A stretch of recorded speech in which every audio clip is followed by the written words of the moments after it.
Assalamualaikum warahmatullahi wabarakatuh. Selamat datang di Daeng Ngaji Channel, channel yang membahas tentang keislaman. Apa kabar saya ucapkan kepada sahabat-sahabat Daeng di seluruh Indonesia. Pastinya bahagia dan sehat selalu. Hari ini kita akan berbincang-bincang tentang yang sering dipertanyakan teman-teman di seluruh Indonesia, yaitu apakah orang non-muslim bisa masuk surga? Nah, sebelum pertanyaan saya lempar kepada Puang Haji Asnawi, buat teman-teman yang belum like dan subscribe channel ini, segera untuk subscribe.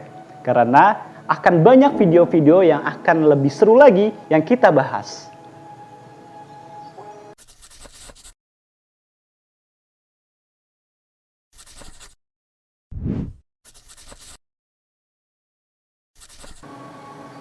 Bismillahirrahmanirrahim. Bagus juga pertanyaan ini. Jadi pertanyaannya Daeng Arya ini bagus juga. Artinya siapa saja sih yang masuk di dalam surganya Allah? Apa hanya orang-orang Islam sajalah yang bisa masuk surga?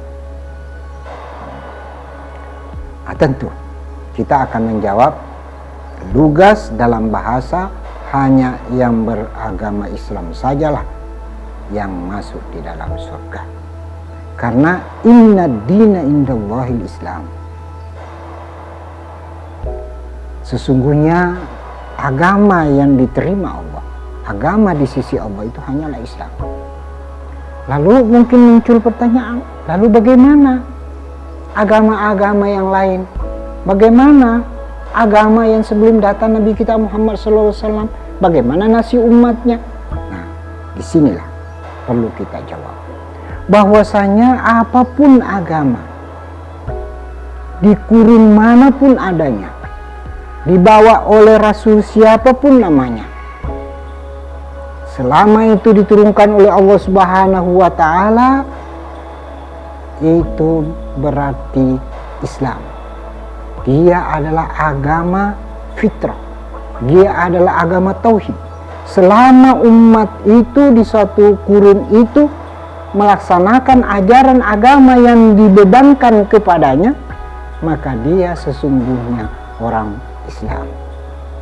Dan hal ini Allah sendiri membenarkannya di dalam firman-Nya. A'udzubillahi minasyaitonirrajim. Bismillahirrahmanirrahim. Ini agak panjang ayatnya, ini kita potong saja. Wa ma utiya Musa wa Isa wa ma utiyan nabiyyuna min rabbihim, dan apa-apa yang diberikan kepada Nabi Musa, kepada Nabi Isa, dan nabi-nabi yang Allah utus, la nufarriqu baina ahadin minhum, tidak ada perbedaan satupun di antara mereka. Ajaran itu ajaran tauhid dari Allah Subhanahu wa Ta'ala, agama fitrah yang Allah bebankan kepada hambanya. Kullun muslimun, mereka itu semua muslim. Nah, Tuhan sendiri kan yang mengatakan bahwa apapun yang diturunkan kepada Nabi Ibrahim, apapun yang diturunkan kepada nabi-nabi setelah Nabi Ibrahim, Musa, Isa, sampai ke Nabi kita Muhammad SAW, semuanya itu adalah Islam. Kalau kita pernah mendengar bahwa sesuai satu riwayat ada 313 nabi diutus oleh Allah Subhanahu wa Ta'ala, rasul yang diutus oleh Allah Subhanahu wa Ta'ala, berarti ada sedemikian banyaknya nabi yang diutus Allah Subhanahu wa Ta'ala membawa risalah. Karena rasul tadi kita katakan jumlah 300 lebih itu. Nah, membawa risalah, membawa ajaran. Nah, ajaran itu berlaku sesuai dengan kurunnya. Hanya saja setelah turunnya satu nabi, maka ajaran sebelumnya tentu ada berubah.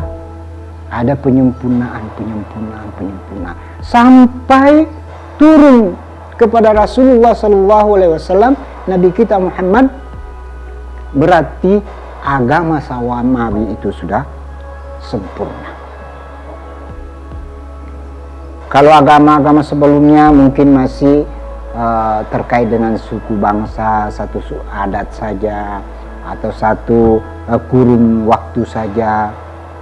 Tidak demikian ajaran yang dibawa oleh Nabi kita Muhammad SAW. Dia sudah sempurna. Al-yawma akmaltu lakum dinakum wa atmamtu alaikum ni'amati wa raditu lakumul Islam madinah. Artinya udah sempurna benar. Apa yang dari awal dari Nabi Nuh alaihissalam, yang diturunkan ke Nabi Ibrahim, yang dibawa Nabi Bani Israel, Nabi Ismail, sampai ke Nabi kita Muhammad SAW, sudah sempurna. Tidak ada lagi sesuatu yang kurang. Nah, inilah Islam yang ada pada masa setelah Nabi kita Muhammad SAW. Lalu ajaran sebelumnya berarti kalau dianut tidak lagi Islam. Kalau masih tetap dianut. Kenapa? Sudah datang yang sempurna tapi masih dipakai yang lain. Nah itu. Yang tadinya hanya diturunkan mungkin hanya satu waktu, periode saja, atau kepada suku bangsa tertentu saja, tidak kepada yang lain. Taunya padahal agama ini adalah agama kafah, seluruh umat manusia berlaku. Lalu ajaran-ajaran sebelumnya tentu sudah tidak lagi namanya Islam. Boleh lagi bahkan dianggap pengingkaran kepada Islam, manakala datang agama yang dibawa Nabi kita Muhammad SAW. Dia sebenarnya sudah punya agama. Agama dia agama samawi. Agama yang diturunkan kepada Nabi Musa. Agama yang diturunkan kepada Nabi Isa. Tapi sudah datang risalah Rasulullah SAW. Dia tidak menerima risalah Rasulullah, maka dia sudah mengingkari. Nah, kalau dia mengingkari berarti dia seorang kufur.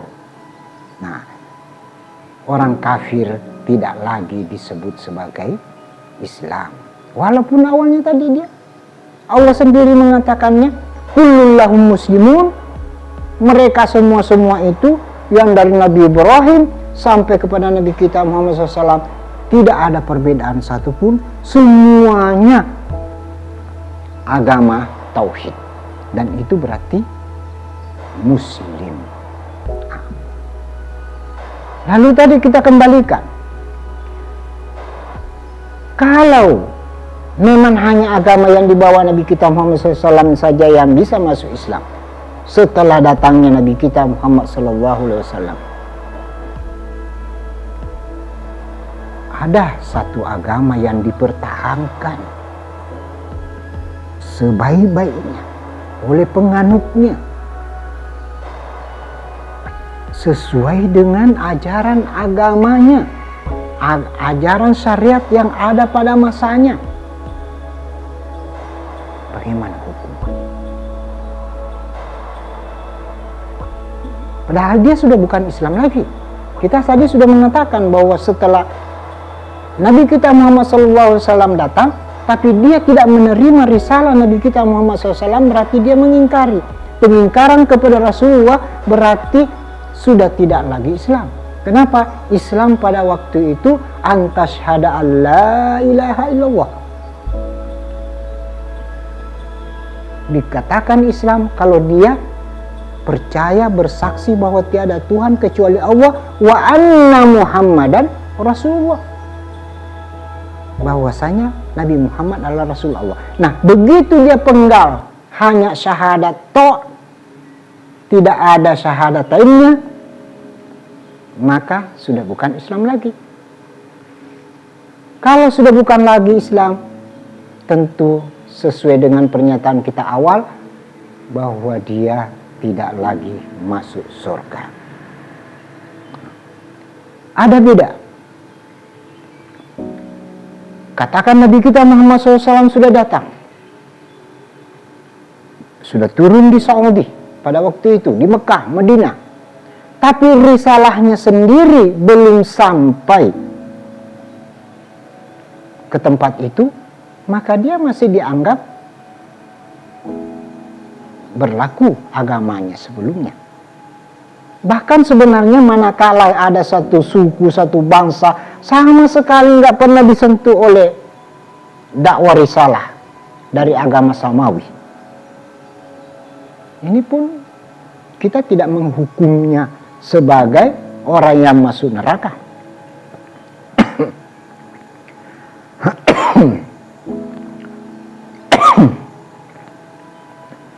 Walaupun begini padanya, walaupun orang ini kita katakan memang bukan Islam, tapi kita tidak mengatakannya bahwa dia ahli neraka. Tidak, karena dia berada pada posisi di mana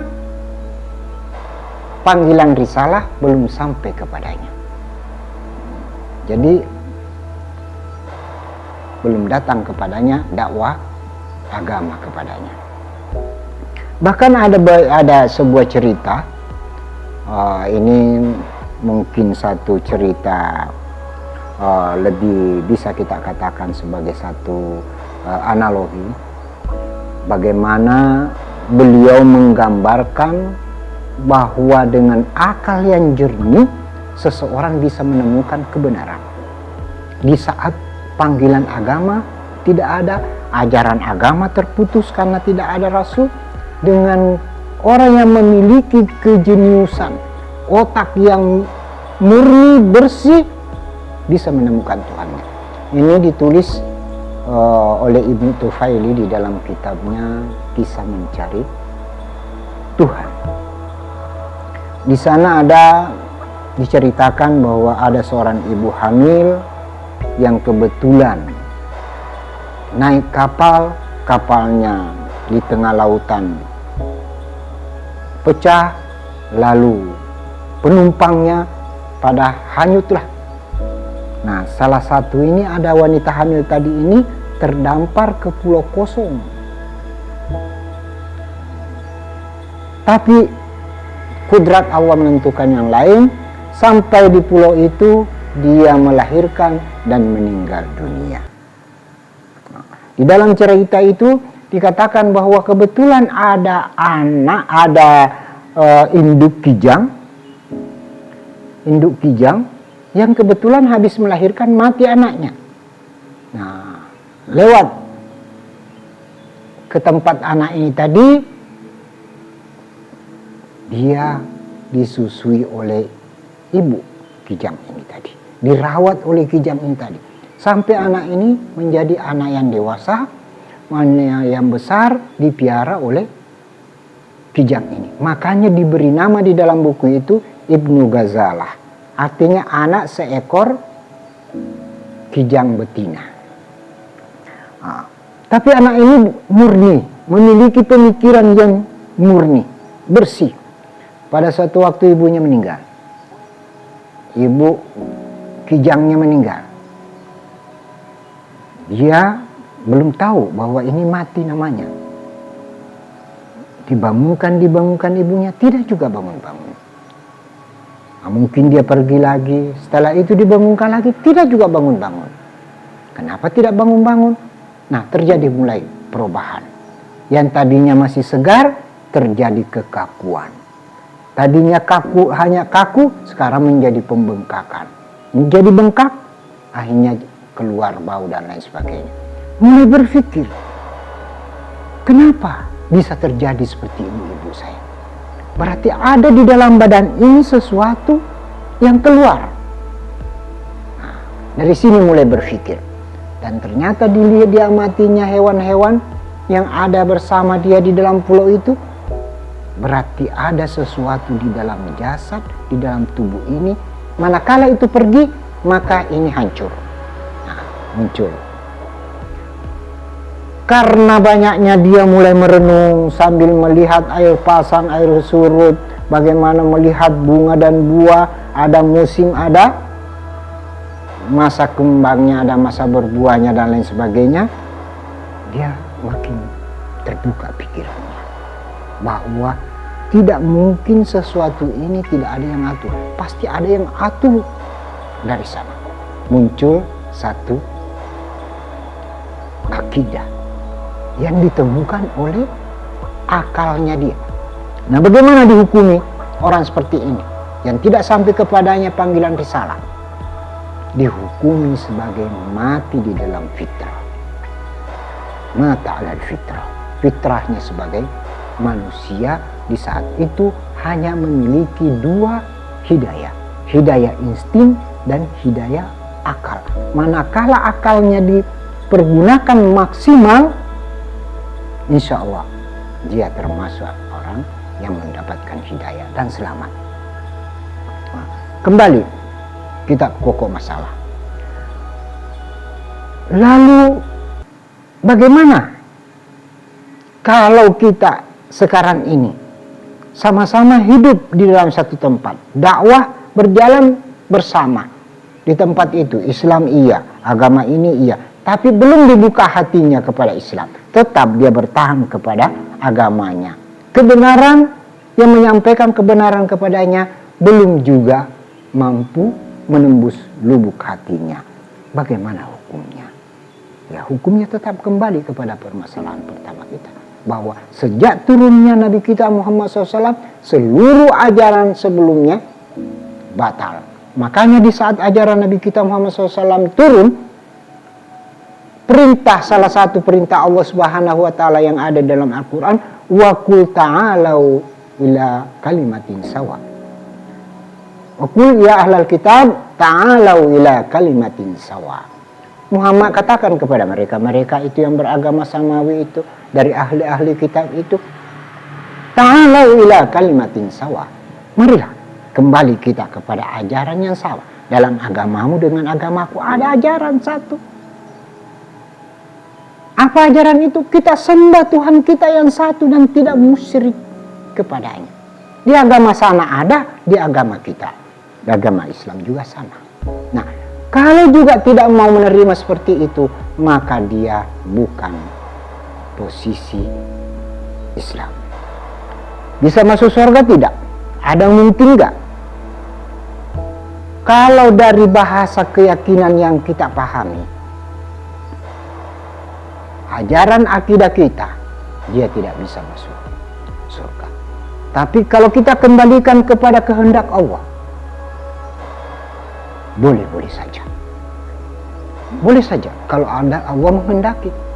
Karena tidak ada seorang pun yang bisa masuk ke dalam surga karena amalnya. Tidak ada yang bisa masuk surga karena amalnya. Semuanya masuk surga itu karena rahmat Allah. Kalau Allah merahmati, siapa tahu seseorang ini memiliki kelebihan yang kita tidak tahu, yang orang lain tidak tahu. Menjelang akhir hayatnya diperlihatkan kebenaran itu dan dia muncul keimanan murni kepada Allah Subhanahu wa Ta'ala, atau lain hal Allah yang Maha tahu. Dan manakala Tuhan berkehendak seperti itu, tidak juga tertutup kemungkinan walaupun berbeda agama dengan kita, boleh-boleh saja kalau Allah kehendaki. Wa mallahu bizallamin lil abid. Tuhan tidak mungkin zalim kepada hambanya. Artinya bagaimana? Kezaliman Allah tentu punya batas. Allah tidak akan zalim karena dibatasi oleh keadilannya. Dia bisa saja. Itu menurut pendapat Mu'tazilah. Tapi pendapat Imam Asy'ari bagaimana dalam hal ini? Allah merdeka, Allah sangat kuasa, sangat mungkin berbuat apa saja yang dikehendakinya. Itu kunci. Lalu kalau kita simpulkan, boleh nggak masuk surga? Bisa nggak masuk surga orang yang bukan Islam?